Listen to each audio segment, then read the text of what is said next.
Hey guys, this is Jake from Jake Custom Fab. I needed to do some brakes on this car today, and I already did the other side, and then I'm like, hey, maybe you guys want to see this. So if you guys want to see it, watch it. If you don't. But it's just a simple brake job. Basically, just to change the front disc brakes on a 2014 Chevy Cruze. You basically just need a C-clamp, an 18 millimeter and a 19 millimeter. Pretty simple. 2 bolts, and well, of course, the 19 millimeters are to take the lug nuts off, which I've got lug nuts there for the wheel. So 19 to take the wheel lug off, and 18 to take the caliper bolts off. You can kind of see in here. Let's see, we can get this positioned, but you can see there's one bolt right here, and there is another one right down here, if you can see that. So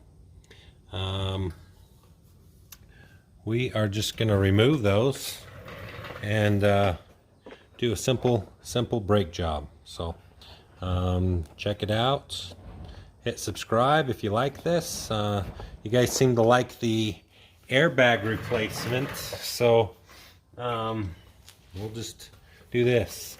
So you do want to make sure you have your master cylinder opened up on this car, just so that you can let the fluid go back up into the reservoir. It depends on each vehicle. ABS systems maybe shouldn't be doing this on, but I think you're fine. I've done this a million times, but I'm just gonna basically compress. So I'm gonna put my C-clamp right there on the back there, you can kind of see, and we're just gonna slowly tighten it up, and you're gonna see this move right through here and we're just compressing that cylinder right here and putting the fluid back into the reservoir. Just, you want to do it really slowly. You don't want to try to do this fast. Very simple to do. And once it gets about pretty snug, then just back off your C-clamp, and you can take your C-clamp off. You're done at that point. So now here comes the fun part. You do need an extension on your ratchet. You're basically just going to pop these loose, and they're super tight because they're OEM.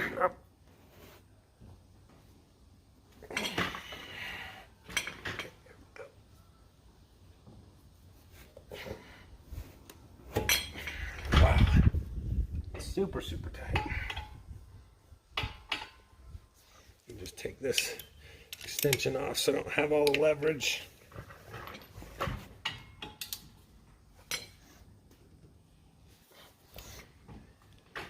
Oh my gosh.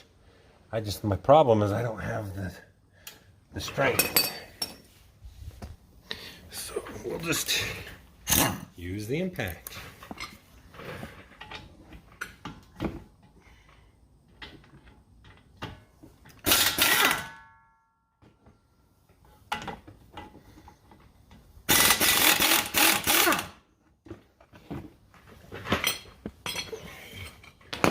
So there's bolt number 1.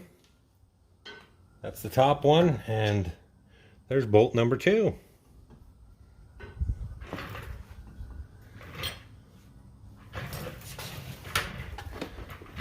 So I just purchased these Duralast pads, inexpensive, ceramic.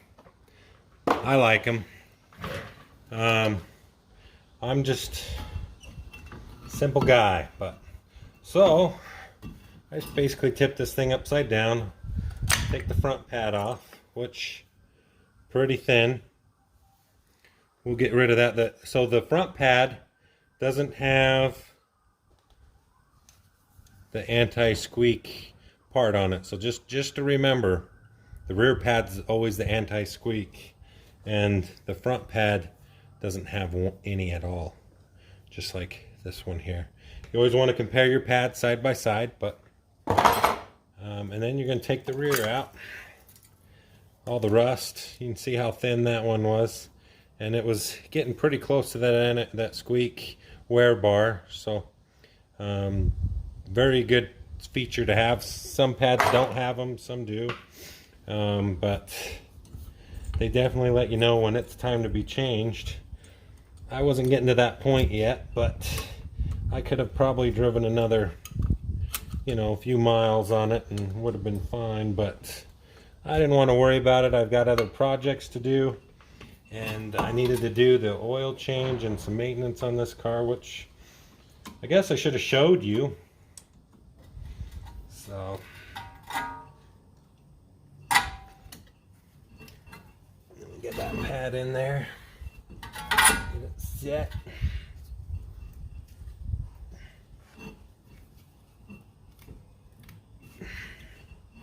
And then we're going to put the other one in. So I usually just put one side in at a time. Just slightly get it started, and then you can lift up that little retainer and slide it right in. Just like that. So those that haven't done disc brakes before, very simple job. You just got to know what you're doing.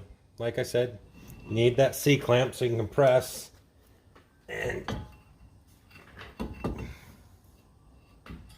right back on. It's going to slide right on just like that. Pretty simple. And I'm going to put these bolts back in.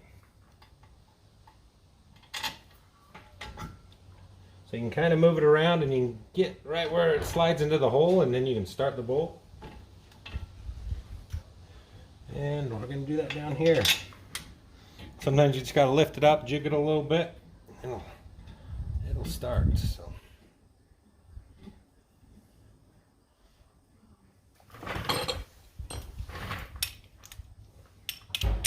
So you don't really want to use an impact to tighten them back up. Big no-no. But we're just going to use ratchet.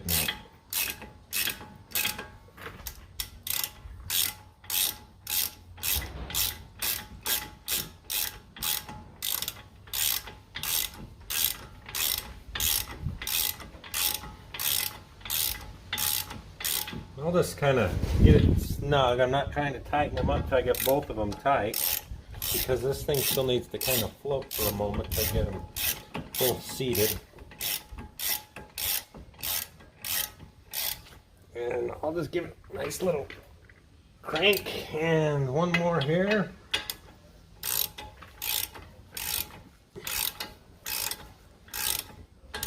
And one more here. Okay. Alright, so we got those on. At this point, you're going to want to press your brake pedal a few times before you really drive the car. Get it seated and make sure your fluid's at the level it needs to be in the master cylinder, because it may be higher because at one point maybe someone has added fluid to it. And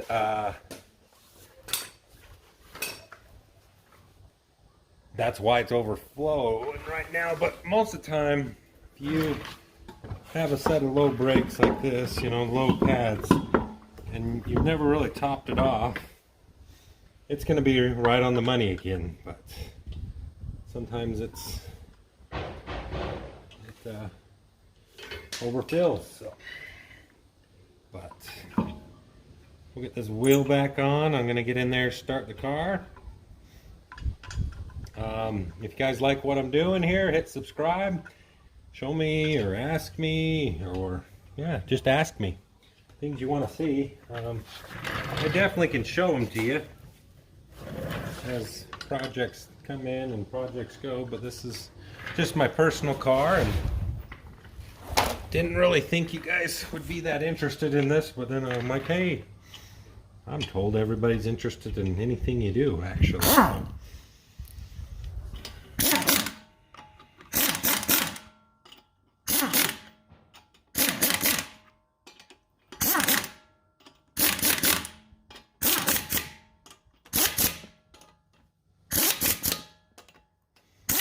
and then I'm going to come back and torque this.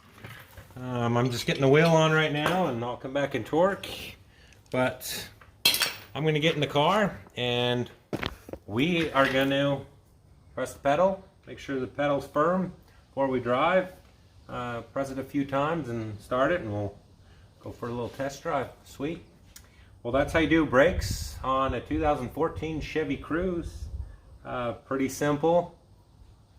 Anyone can do this if they got some hand tools. So, awesome. Hit subscribe. Check out my other YouTube videos I've posted, and leave some comments, and we'll see you next time.